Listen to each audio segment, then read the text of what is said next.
Hey guys, this is James White with Frequent Reviews, bringing you my top 10, or should I say my bottom 10 worst products that I reviewed in 2019. Now the items in this list may not be new in 2019, but they're new to me, and they are among the products that I reviewed this year. The items in this list are primarily as seen on TV, Amazon, or those that were advertised heavily on social media last year. Without further delay, let's get right to my worst of 2019.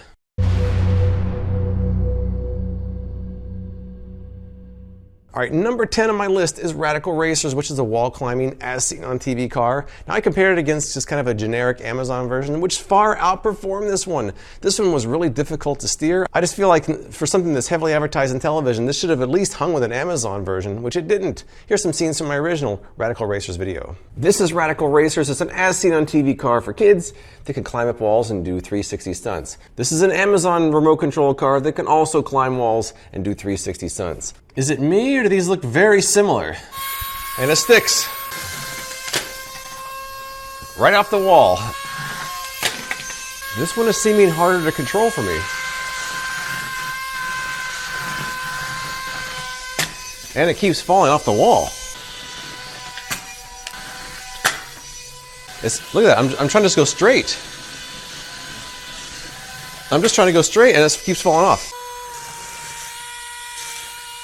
Is it bad that the most enjoyable part of the Radical Racers to me was when the batteries died and it fell off the wall?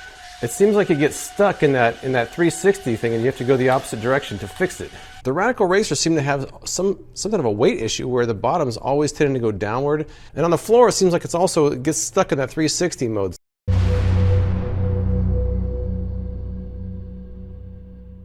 Number 9 on my list is the Perslice cake slicer. It's a pretty big item. Look at the size of this thing. It has 2 cutting areas, so you can have slices that are kind of all uniform, but I found that they really didn't come out that uniform anyways, and it's a big item that doesn't really outperform a regular chef's knife. So I don't really think the Perslice solves a problem that really exists, but here's some scenes from that video. This is Perslice, which is advertised as the ultimate dessert slicer.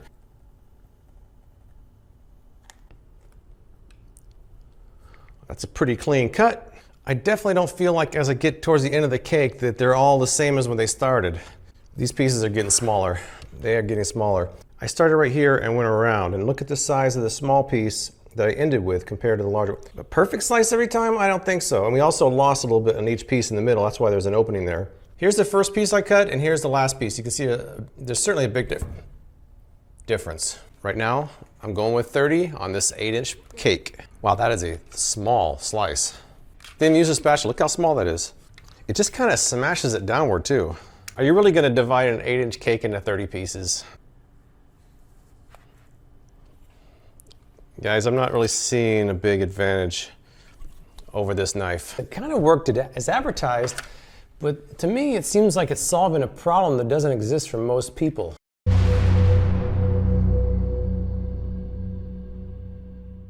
Number 8 on my list is Shed Defender. It's kind of a onesie for dogs that collects their hair so it gets inside of the onesie instead of on your floor. Now it does work, but at the expense of making your dog kind of miserable. Most dogs that I've seen, not just my own, but in comments, don't like it. To me, I would rather just de-shed my dog than put him in something that makes them unhappy. That's just my opinion. I know people out there do like it. It does have some uses for dogs that maybe have itching problems or other conditions like that. But as far as just putting it on an otherwise healthy dog and making them upset, not worth it to me. Here's some scenes from my original Shed Defender video. This pink blob is called the Shed Defender. It's something you put on your pets and it keeps the hair from getting all over your floors. I'm sure this works for some people, but it didn't really work for me. These are basically long johns that your dog wears and it keeps the fur inside there so it doesn't go all over your floor. Looks like a onesie. This is gonna be fun. All right, she thinks I'm playing. It's in her mouth. Oh, get out of your mouth. She's biting it. Oh, Bailey. Okay, front paw. I don't think she's liking this too much. She didn't like that very much. I might have to keep trying. When I put it over her paws, did not like that. Okay, that was good. Okay, good dog. And then she runs off. Here. She's trying to get it off. And I don't think she likes it very much. Look, she doesn't look very happy. I'm gonna take that off her. Bailey, I'd rather have fur in my house than have you unhappy. Let's get that off you. Maybe I'll try on Daisy. It's supposed to be calming, I think it was more traumatic for her than anything. Not to mention that a dog with that much hair is going to be pretty hot. Your dog's temperament will play a role in whether this is effective or not. Well, Daisy's plopped down on the floor and she refuses to get up. She does not like this at all. Daisy basically threw a tantrum like a child and plopped on the floor, wouldn't get up. Bailey was just miserable. It's not for everybody. Might be for some people, it's not for me.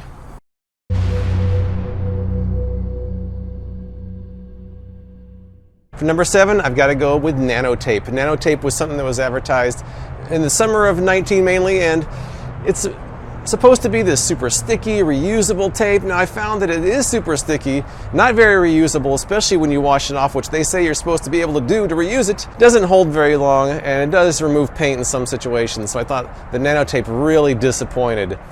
I compared 3 of them. One was a little bit better than the others, but none of them were really that great. Here's some scenes from that video. It's supposedly reusable, washable, ultra sticky, but doesn't leave marks. They advertise it for a whole bunch of different uses. I don't know how reusable that's going to be. There it goes. Oh! Oh! Yeah, I don't think I'll be reusing any of these. This is what they showed them doing. This isn't my idea, that's what they did. Doesn't feel very sticky anymore. The paint test failed. I'm not trusting this at all on my paint. There's no way that's gonna stay. Is that gonna stay? No way. Well, I'm gonna go. I'm just gonna wait for it to fall because I know it's going to.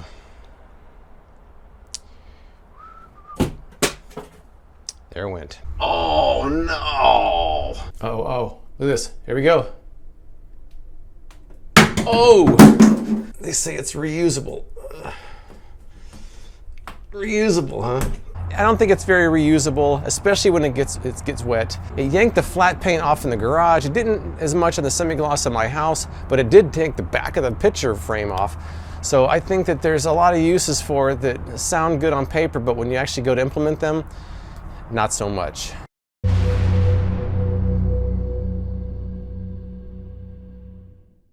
Number 6 on my countdown of the worst of 2019 is the Ember Wave, which is a $300 personal thermostat. Now I will say that it does function exactly as advertised, but the benefits seem really overhyped. It provides a heat or cold in about a quarter-sized area to your wrist, but to me that benefit isn't worth $300. Now supposedly you apply this quarter-size heat or cold to your wrist and it gives you a sense of well-being, a sense of relaxation. I didn't find it did any of that. It just was a small sense of heat or cold in my wrist.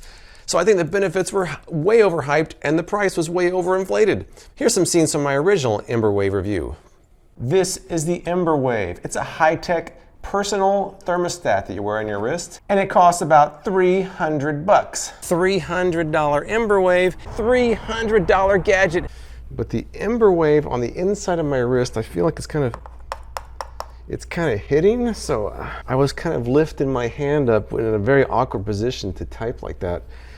So I'm not really sure if it's really good for having while you're on your computer. I don't think that either one of these really gives the kind of relief from heat or cold that the advertising for them indicate.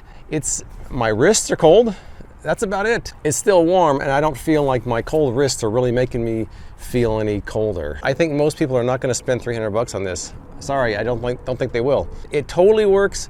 It's a well-made product. The app is good. I have nothing to complain about it, really, except for the price. I'm not sure if I'm getting the benefits out of it that I wanted, but I don't know. I'm at day 15, so I should know by now, shouldn't I? If I'm not sure, what does that tell you? I know how it's advertised, but I just don't get it.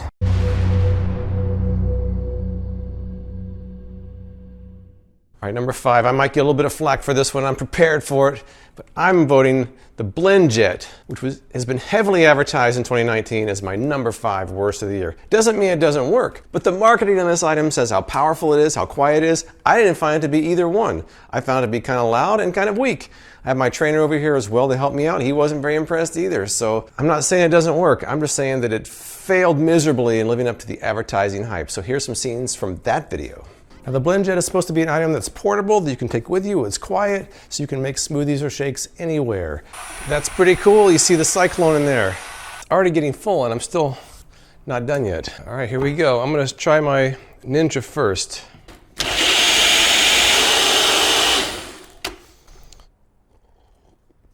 No chunks, no nothing else. It's perfectly blended.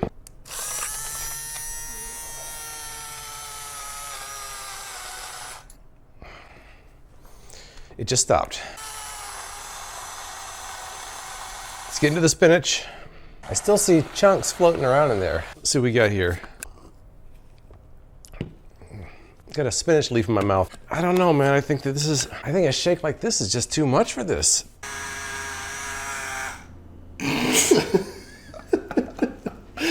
You can see the banana's just spinning in circles. It's not really doing much. The chunks are getting caught in the grate and there's nothing coming through the top. Yeah, it doesn't seem that powerful. My question is the portability factor, you know, is that offset by the convenience? Because if you're going to take it somewhere, you have to take your ingredients with you anyways, you know. All right, what I figure I'd do now is try one of their recipes exactly as it's written and see if I can get any luck with this thing. So here we go. One banana, I got a nice soft one. Look at this one. All right, I'm going to break this into a few pieces. A banana won't even fit in there. It's struggling, but it's doing it. And look, it looks already full. I'm supposed to add all this other stuff to it?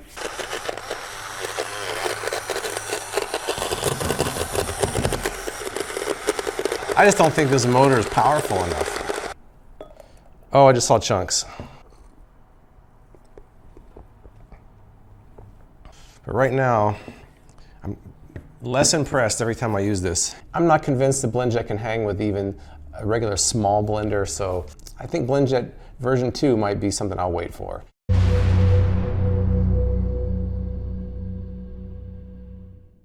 Number 4 on my list are these laundry lint catchers that were all the rage for about 5 minutes in 2019 until people realized they didn't really work. I tried them out, they caught a minuscule amount of lint. It was negligible. Here's some scenes from my original lint catcher video. I guess you'd call these floating mesh laundry hair and lint catchers. The hair comes through here, collects in the net, and doesn't get on your clothing. Good girl. This should be easy, huh? That's pretty bad. Full of hair. Now I'm gonna let this fill up, and when it's done filling up, then I'll put the mesh bags in there.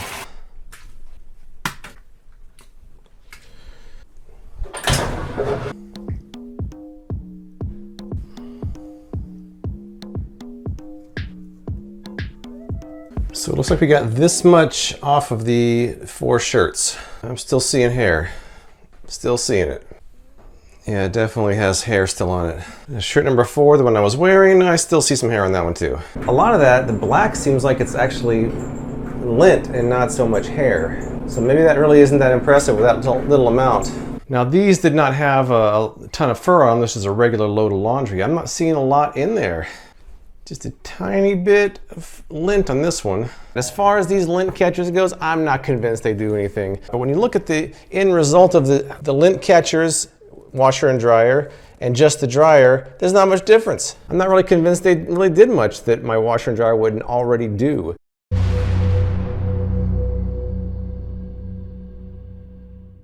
Now for number 3, I have to go back to a 3-way comparison I did earlier this year of so-called indestructible shoes. I compared 2 brand names with one from Amazon. Now the one from Amazon, which is right here, by Suadex, failed miserably compared to the other 2. My friend Justin from the Fabrication series helped me out with that video, and we tore into these shoes literally, and the Suadex paled in comparison. Check it out. But today I'm comparing 3 types of so-called indestructible shoes. And all these shoes have a metal shank in the sole, steel toe, and they're supposed to be good for outdoor use, for workplace environment, and they're supposed to be indestructible. I've also got a popular choice on Amazon. This is the Suadex. That was gonna be hot and pointy. Whoa. Now with the more sharpened nail, let's try it again. Sharp-ish. Sharp-ish. Oh, wow. Whoa. Oh, wow. I got that all the way through. Dang. Oh, right through, huh? Oh yeah. Okay, well, here we go. Oh! Did you go through? Oh, yeah. Yep, okay.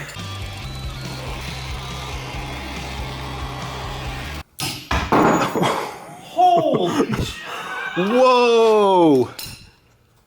Oh wow. Wow!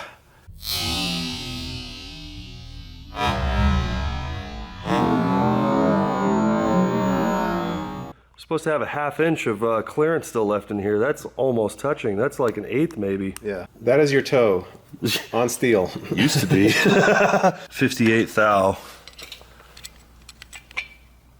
75, 76, 77 thou. This is thinner. Yeah, that's why it smashed down. Holy wow. When it came down to crushing those toes and we actually measured them out and find out they're thinner, like, that's kind of scary. I don't know if I would keep my my feet in these or not. I don't know if I'd want to.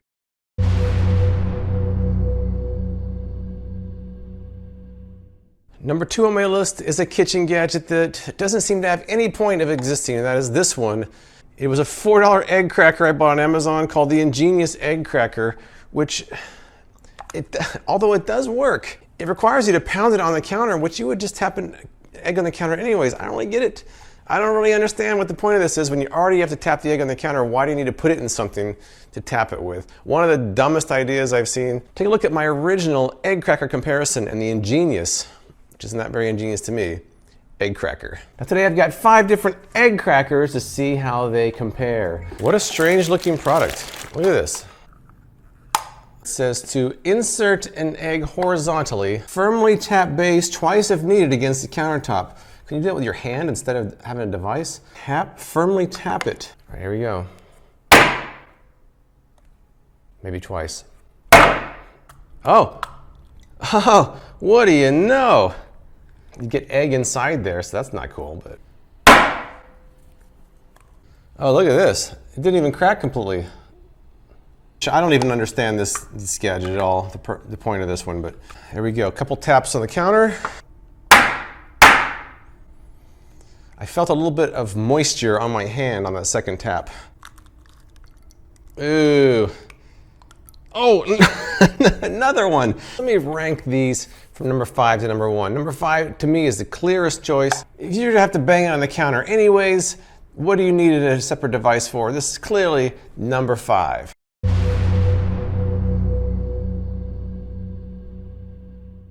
Number 1 on my list is not a specific brand of product, it's a type of product, and that is laundry balls. To me, this was an easy pick. At least my 2017 worst of the year, which was Perfect Smile veneers, and my worst of 2018, which was Cop Cam, they at least functioned. To me, this does absolutely nothing over using regular water. In fact, it wasn't just my test that showed it. There have been organizations and governments over the last 20 years that have said these don't work, and they're still being marketed in 2019. So to me, laundry balls was an easy pick for the worst of the year. Probably one of the worst products over the last 20 years, or even longer.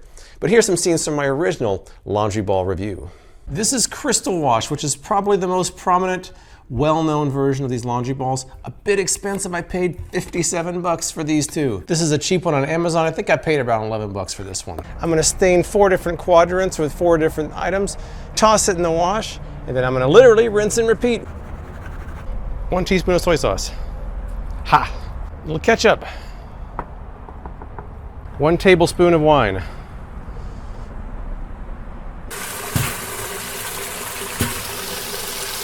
And we shall see. It looks like the wine didn't come out hardly at all. The ketchup pretty good.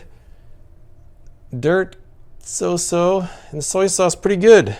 And what do we have here? And it looks like a big old wine stain once again. Let's do it. And there we go. It's just warm water. Let's see how it goes. Let's see. They all have a problem with that wine stain. And they all seem to do pretty well with everything else. All right, this is the last one. Let's go get it washed. Good stuff here. And, oh wow, oh, that one looks a lot better. Whoa, the detergent looks way better. The Crystal Wash, the 2 balls over here. The cheap 1 ball here, just warm water and Tide. Now this one was washed just in warm water. No detergent whatsoever.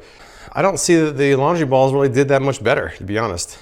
And finally, Tide, clearly better. Even though it's not perfect, the Tide shirt's clearly better. All the others look a little bit yellowish. This one looks white. I have right here a list of a few places that have done research on these items over the last 20-something years. In 1995, Consumer Reports tested discs like this and said they perform no better than plain water. The FTC said that tests show that these gadgets do little more than clean out your wallet. In Australia, in 1998, the Australian Consumer Association said they don't work better than cold water.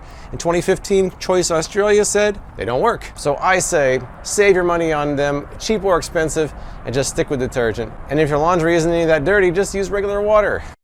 And while we're still here, there's a few items that I thought should belong in this video that didn't make my worst of. So let's take a look at some of my honorable mentions, or should I say my dishonorable mentions for 2019.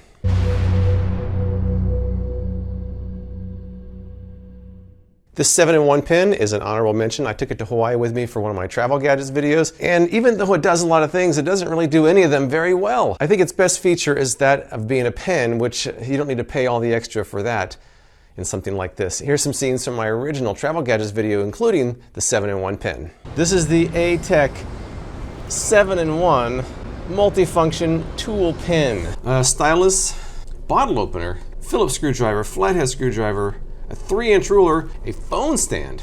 It's almost like a magic trick, because sometimes you take it off and you get this, and then other ways you take it off, you get this. And then here's the stylus, but you gotta take this off to get to the somewhat ineffective screwdrivers. Maybe it's not good for heavy duty jobs here. No, that's not turning. And you might get ink on your fingers when you're using the screwdriver, because I'm holding on this end. So yeah, I'm turning, it's making the pen come out sometimes and get ink on my fingers. If you want refills, I'm not sure if you can get refills for this. The ruler portion, it's okay. I mean, it's only 3 inches. I don't know if I'm gonna be using that too much. I guess that works.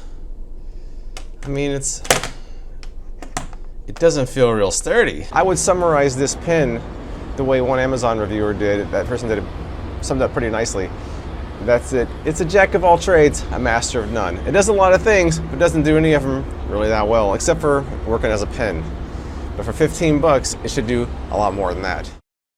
These are Tater Mitts, which are potato peeling gloves. I did these in a potato peeling comparison. Now they work okay peeling boiled potatoes, but they were advertised a lot in 2019 for doing raw potatoes as well, and that's where they faltered. I found that they did not really peel raw potatoes at all. So here's some scenes from my original Tater Mitts potato peeler comparison. All right, these are the Tater Mitts. Tater Mitts, they're called. And it has this rough surface that supposedly helps you. I don't believe it. Let's find out. Not good. Really nothing.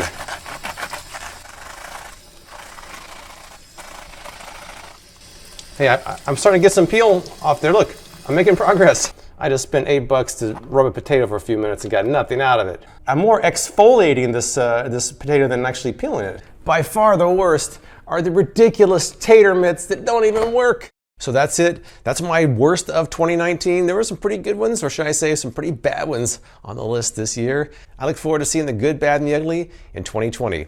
I'll see you next time.